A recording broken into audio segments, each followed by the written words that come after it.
தங்களுக்கும் சமூகத்துக்கும் ஒன்று செய்து கொள்வதற்கு முன்னால் பகவானுக்கு எல்லாரும் சேர்ந்து செய்ய வேண்டும்.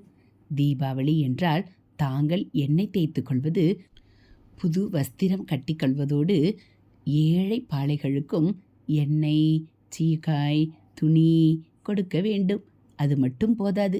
எல்லாரும் சேர்ந்து முதலில் கோவிலில் உள்ள 63 உட்பட எல்லா மூர்த்திகளுக்கும் தைலம் சாத்தி புது வஸ்திரம் அனுபவிப்பதில்தான் கொண்டாட்டத்தை ஆரம்பிக்க வேண்டும். இப்படியே பொங்கல் என்றால் அவரவர் வீட்டுக்கு சுண்ணாம்பு அடித்து சுத்தப்படுத்துவதோடு வசதி இல்லாதவர்களுக்கும் இந்த உதவியை பண்ணுவதோடு வசதி உள்ளவர் வசதி இல்லாதவர் எல்லாரும் ஒன்று கூடி பக்கத்தில் உள்ள ஆலயங்களில் களை பிடுங்கி தேய்த்து மெழுகி அழம்பிவிட்டு பொக்கை பொறைகளை அடைக்க வேண்டும். இப்போது நமக்கு உள்ளே இருக்கின்ற அழுக்கும் உள்ளும் தான் கோவிலில் அழுக்காகவும் முள்ளாகவும் ரூபம் எடுத்து இருக்கிறது.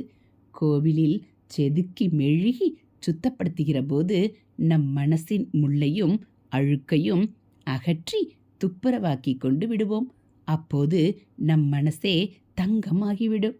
அந்த கனக சபையில் அன்பே உருவான சிவம் வந்து குடிக்கொண்டு நாமே ஆலயமாகிவிடுவோம்.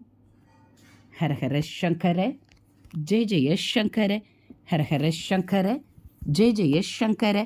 மகா பெரியவா சரணம். இது மகா பெரியவா அருள்வாக்கு.